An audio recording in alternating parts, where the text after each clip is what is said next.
Ujian ASN tersulit. Cerita singkat oleh B.K. Almari.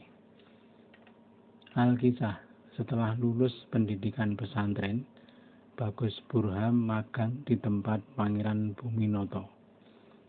Setelah beberapa saat, Pangeran Buminoto membawa Bagus Burham untuk diperkenalkan kepada Raja Pakubuwono IV. Sang raja merasa terkesan dan mempertimbangkan Bagus Burham untuk diangkat sebagai abdi dalem.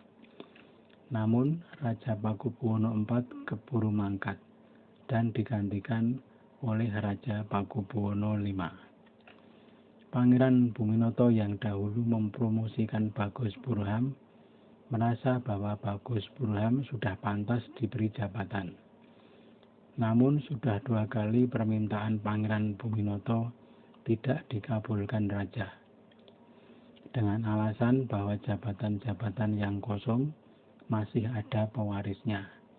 Pangeran Buminoto yang juga paman raja kemudian menghadap raja lagi untuk meminta jabatan yang pengangkatannya murni atas kehendak raja. Maksudnya jabatan yang bukan merupakan warisan atau sebagai ganti jabatan orang tuanya.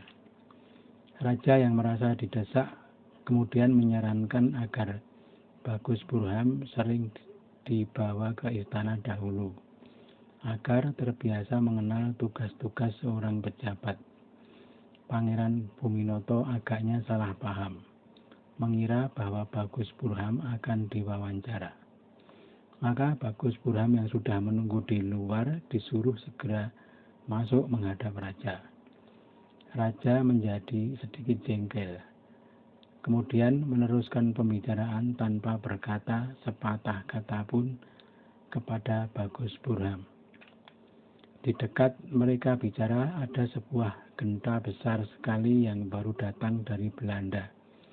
Tiba-tiba raja mengangkat genta itu dengan satu tangannya, membawa mendekat kepada Bagus Burham yang sedang duduk, kemudian menelungkupkan di atas Bagus Burham. Praktis Bagus Burham terperangkap di dalam genta tersebut. Raja kemudian masuk ke istana tanpa peduli kepada Pangeran Buminoto. 3 hari kemudian, Pangeran Buminoto dipanggil ke tempat yang sama. Genta itu masih berada di tempat semula, dan Bagus Burham masih berada di dalamnya. Di hadapan Pangeran Buminoto, raja kembali mengangkat genta. Terlihat Bagus Burham masih dalam posisi duduk seperti 3 hari yang lalu. Bagus Burham dianggap lulus passing grade. Setelah itu baru raja memberitahu bahwa mulai hari ini Bagus Burham diangkat sebagai abdi dalem Carik Kadipaten Anom. Inilah ujian ASN yang tersulit dalam sejarah.